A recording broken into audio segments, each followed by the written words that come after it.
Ever since the start of the pandemic back in the March of 2020, I had a little more free time to listen to more podcasts out there. A couple of those were relating to an old flame passion of mine, professional wrestling. Namely, the Jim Cornette Experience and Jim Cornette's Drive-Thru. Podcast starring the infamous heel manager of the likes of the Midnight Express, Yokozuna, and Mantar. The consistent listening to the podcast snowballed into me checking out wrestling yesteryear stuff, and also checking out some other books like Bob Holly's The Hardcore Truth, Eighth Wonder of the World by Bertrand Hébert and Pat LaPrade, Death of the Territories by Tim Hornbaker, Slobberknocker and Under the Black Hat by good old Jim Ross, King of New Orleans, Titan Sinking, Titan Shattering, Titan Screwed, all by James Dixon, etc., etc., etc. And of course, I decided to check out some recent wrestling video games outside of the WWE system, such as Fire Pro Wrestling World and Retromania Wrestling. I still give both of those games a pretty strong recommendation. And finally, I've also been watching wrestling documentaries. The best one, in my opinion, currently airing is Dark Side of the Ring. So yes, I've been having wrestling stuck in my head for well over a year now. So this frenzy of mine, looking up wrestling before my time, as well as taking a look down memory lane, learning about key events from different perspectives such as the Monday Night Wars, it's no surprise that a Toei animation production from 2016 would get my attention, and that would be Tiger Mask's Double, a sequel anime to a 1970s classic that spawned many influences in the Japanese entertainment industry, as well as creating a real-life legendary wrestler himself. Tiger Mask Double tells a story about two tigers traveling down separate paths, but aiming to reach the same destination. The first one, Naoto Azuma, was a trainee under Daisuke Fujii and his Zippang Pro Wrestling organization. However, when Naoto witnessed his mentor suffer a devastating, heinous career-ending defeat from the heel wrestler known as Yellow Devil, that signified the end of Zippang Pro Wrestling, as it was absorbed by the global wrestling monopoly, no joke, or GWM, a thinly veiled allegory of real-life world wrestling entertainment, or better known as the WWE. Later on, Naoto was approached by Haruna Takaoka, a former heel wrestler from Tiger's Den, which is the organization back in GWM. Tiger's Den was thought to be decimated by the hands of the original Tiger Mask, Naoto Date, but now they've returned to take global domination of the wrestling world, having their sights set on New Japan Pro Wrestling. Takaoka offers Azuma a chance to train him and become the new Tiger Mask to take down Tiger's Den once again. Of course, he accepts it in order to avenge his crippled mentor. However, the other Tiger went down a much more dangerous path. Takuma Fujii, the son of Daisuke, also witnessed the same devastating event. However, he was scouted by none other than the man that crippled his father, the Yellow Devil, alongside Mr. X, the leader of Tiger's Den. He was told that if he were to ever stand a chance against him, he would have to align himself with that same den. Takuma agrees, hoping to bring the organization down from the inside. After his death-defying training, he would now wrestle under the identity of Tiger the Dark. Obviously, this is a pro-wrestling shonen anime, and this might be one of my top favorite anime of the past decade. I did enjoy the two separate character storylines, with one being a straightforward babyface, while the other one is kind of like an anti-hero masquerading as a heel. And as I mentioned before, there's also a territory-style invasion plot involving global wrestling monopoly, subtle, taking over New Japan, which is, well, for those who don't know anything about wrestling, New Japan Pro Wrestling is a real-life organization. As such, there are anime portrayals of those New Japan wrestlers such as Kazuchika Okada, sorry if I botched that name, Yuji Nagata, and Tetsuya Naito, and they play a pretty integral part of the storyline. And there's still a plethora of fictional characters that are also very likable as well, and I'm going to give shoutouts to three I want to talk about. The first character I want to talk about is Kentaro's niece, Haruna Takaoka. She is Tiger Mask's agent, and she loves to sell that merch, and she also loves that money. But the thing I really started to garner interest in her was that she also has wishes to be a professional wrestler herself, much to her uncle's dismay, as well as her mother's dismay. I think her mother is deceased. Anyways, that subplot actually had a focus on one particular episode, and I thought it was actually really good how they booked this, how they, but yeah, I'm going to use wrestling terminology here from this point forward, folks. I thought the episode where she was focused as Spring Tiger, as well as the last episode, which is basically an epilogue episode. The show is 38 episodes long, but you could stop at 37. 38 is just bonus flavor, but I would still recommend it because it was still a really fun episode. But when Haruna was wrestling as Spring Tiger, I thought that was pretty damn cool. Hell, when she wrestled the first time, she wasn't doing a whole bunch of high spots and flips. She was actually working like a classic Flair-esque submission specialist. It was pretty awesome. The other character I want to focus on is Fukuwara Mask. I thought I wasn't going to like this guy.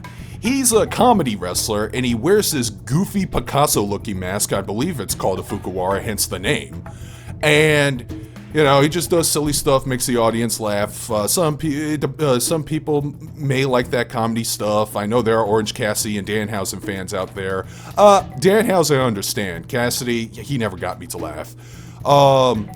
However, all that being said, you might think he's just a joke, but it turns out the character had a lot of depth and development, and he's actually, or was, a pretty serious wrestler. I won't say any more outside of that because it's huge spoilers. I mean, there's even like a crazy plot twist that surprised the hell out of me. And he does commentary for some of the important matches for this for some episodes. So yeah, I had to bring him up, and I thought he would be a perfect character for Big Al to cosplay. And finally, the last character I want to talk about is one of the antagonists in the series, Miss X, the head of Global Wrestling Monopoly. She is basically the Vince McMahon archetype in this series. The one who's trying to run a business, who's trying to run New Japan out, you know, take over. What was interesting about this character is that she wasn't over the top and evil like some of the other opposing wrestling heels like Red Death Mask. She's just a businesswoman who's just climbing her way to the top. She had some moments of humanity and all that stuff. She even has an intense rivalry with Haruna because Haruna is the one who's been negotiating the matches for Tiger Mask, you know, getting the signed deals and stuff. And yeah, this did lead to her participating in Ring Against Spring Tiger. That was something. Now, some of you have probably been thinking, well, Darkscream, you said earlier that this anime is actually a sequel to something back in the 70s. Do I have to watch that anime in order to get into this one? Well, considering that I have yet to see the original Tiger Mask, I'll get to that later on in this review, the answer is no, and here's why. Kentaro Takaoka, the aforementioned trainer of the new generation Tiger Mask, he is the one who experienced it all, and he actually gives exposition to whenever a legacy wrestler character shows up, and explains in quick detail on, oh, that's Mr. Question. The original Mr. Question, that was one of the original Tiger Mask's opponent. He was this guy, and you go, okay, caught up. So, well, keep in mind, they're making an anime that's like over 3 decades old. They have to explain something to newer audiences. Now, some of you other people might be asking, well, this anime does sound hype as hell, but do I have to know a lot about wrestling in order to get into this anime? No, I think you could get away with just the basics. I mean, they have this one supporting character named Ruriko Yamashina, who is Daisuke's nurse, because like I mentioned in my summarization, Daisuke isn't dead, he's crippled. So, there. And she kind of gets sucked into the world of pro wrestling when she was dating Naoto, and she ends up being a nurse for GWM. You know, she's kind of like that character. She's like an audience surrogate for like either basic or even non-wrestling fans, or that's how I perceived her as. Alright, let's get into the animation and the pro wrestling matches themselves. Since it was a Toei production, it's mostly okay. Hit and miss. There's some moments that were speed lines. There was a recycling animation of Tiger Mask's spinning back kick. But they do have some great animation highlights. And of course the wrestlers are pretty big, pretty muscular, pretty masculine looking, pretty tough badasses. If you're a New Japan fan, you are going to recognize their anime counterparts right away. They look pretty close. Even though they hardly mentioned this character by name, he was pretty much a Monster of the Week antagonist. But right away I was able to identify Kenny Twinkle Toes McFingerbane Omega. Oh, that's gonna piss some people off. For those who don't like Kenny Omega, on the plus side, he does job out like a bitch in that episode. But yeah, I thought the art design was pretty cool. And the animation, you know, when it does slap, it slaps. Especially the final scene, the finish in the final episode. Oh god, that was beautiful. I watched that like 20 times over. As for the wrestling matches themselves, I'm not going to try to bury most shonen anime, but I actually really appreciate how grounded the wrestling matches are for the most part. There are some over-the-top moments, especially when it comes to Tiger's Den, but it is realistic enough to where injuries actually mattered in the matches. There were consequences. People got hurt, people got hospitalized, people even died. And whenever they do something that's a little semi-unrealistic, like, and it's not like too over-the-top unrealistic, except for when characters jump like 20 feet in the air, not even from the turnbuckle, they'll do it off of the mat. It made me appreciate just... I'm repeating myself here, but I just love how realistic it was. It made me care. There was tension and all that shit. Most shonen anime, because everyone is punching each other through like 20 buildings and into walls, it just gets sapped. It just saps out of me. I know a lot of people love that stuff, but me, I just want to take a break from it and try something a little more grounded. That's all. So yeah, like I say, it only gets over the top whenever Tiger's Den is involved, like the Hell in the Hole pay-per-view that's hosted exclusively for rich aristocrats. Oh man, that was as most bullshit as it ever got. Not even the War Game pay-per-view where they had to climb a ring pyramid in order to be the #1 contender for the title match. That was actually a little more grounded and believable. I don't have much to say about the sound. Soundtrack is serviceable for the most part. I definitely like the music that played when Tiger the Dark used his new finisher move near the end of the series. The opening is basically a modern remix of the classic 1970s Tiger Mask theme, which I thought sounded awesome. And the ending credits song, King of the Wild, I actually listened to a lot on Spotify. So, yeah, that's all I could say about that. Now, I heard that, yes, they do have the real-life New Japan Pro Wrestlers in the anime. However, I think only 2 of them got to voice themselves. Everyone else is voiced by a completely different actor, so if you're expecting to hear Okada's voice, you're not actually going to hear Okada's voice, but that didn't bother me. If I could put up with that with Hulk Hogan's Rockin' Wrestling, I can put up with this. I do have one criticism for the subtitles. It's called a high spot, not a high spurt. I'm not kidding. Like 2 or 3 times they called it a high spurt. S-P-U-R-T. Okay, maybe the person who is translating this isn't really much of a wrestling fan, so he, she, they probably didn't know. So overall, I enjoyed the hell out of Tiger Mask Double, despite some of its flaws. If you're a wrestling fan and an anime fan, please give this a watch. I kind of feel bad that I slept on this about 5 years ago? And there's the other thing. Tiger Mask, and I'm just going to talk about Tiger Mask as a whole here. He was a super influential character.